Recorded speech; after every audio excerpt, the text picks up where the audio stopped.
দুলাভাই দুলাভাই খেলতে আসেনি নাহিদ সাহেব, আগেই বলে নিচ্ছি, এটা গণতান্ত্রিক দেশ। যে গণতন্ত্র পুনরুদ্ধারের প্রতিশ্রুতি দিয়ে আজ আপনারা আমাদের প্রিয় নেতা।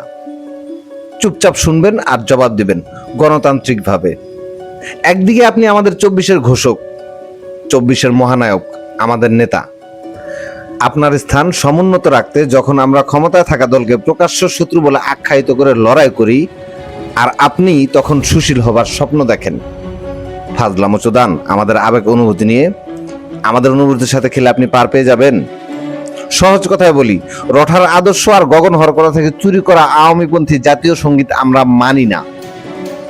সেখানে আপনি রীতিমতো তার প্রেমে পড়ে বসে আছেন, যা আমাদের 24-এর বিপ্লবী জনতার মনে যথেষ্ট আঘাত করেছে। দ্রুত ক্ষমা চেয়ে নিজের ভুল শুধরাবেন। আর যদি তা না পারেন, তাহলে শুধুমাত্র রবি ঠাকুরের কবিতার প্রেমে না পড়ে ব্যক্তি রবি ঠাকুরের প্রেমে পড়েন।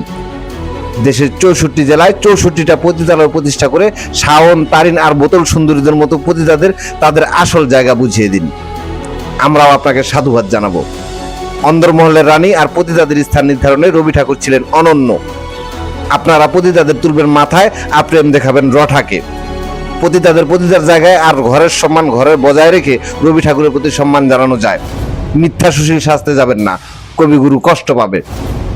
একটা প্রচলিত কথা আমাদের হোগামের রাখছে জ্বলন্ত উদাহরণ, সত্যিই থেমে যাই। জনাব সাকিব আল হাসান, সে মনিউ বয়। আপনাকে মানুষ যে পরিমাণ ভালোবাসা দিয়েছে, আপনি তার যোগ্য না। দলমত নির্বিশেষে আপনাকে যত মানুষ ভালোবেসেছিল, আপনি যদি আমাদের হতেন, হাসিনার লাইভে আসার আগ পর্যন্ত আপনি যদি ক্ষমা চাইতেন, আমার বিশ্বাস আপনাকে আমরা ক্ষমা করতে পারতাম। টাকা তো প্রচুর কামিয়েছিলেন, ক্রিকেট, বেটিং, জুয়া, ফিক্সিং, সব অপকর্মে আমরা আপনাকে ক্ষমা করেছিলাম। কলিজায় তো অনেক সাহস আপনার, তাই না? 24-এ হাসিনা হাত ধরে হত্যাযজ্ঞে নেমে গেলেন। আপনাকে গালি দেব না, রুচিতে আসে না। আপনার মাকে আমরা সম্মান করে রত্নগর্ভা বলতাম। কিন্তু বিশ্বাস করেন, 9 মাস কষ্ট করে আপনার মতো কিছু ডেলিভারি করার চেয়ে প্রতিদিন সকালে যেই পদার্থ আমরা বাথরুমে ফেলে আসি, সেইটা অনেক উত্তম।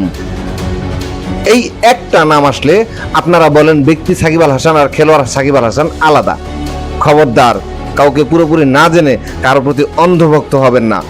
চিনলে পুরাটা চিনবেন, হোক রঠা কিংবা সাকিব আল হাসান, তারেক রহমান অথবা নাহিদ।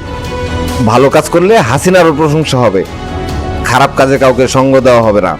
সময় পাল্টে গেছে বলেছিলাম, আমরা আমাদের সেরাটা চাই।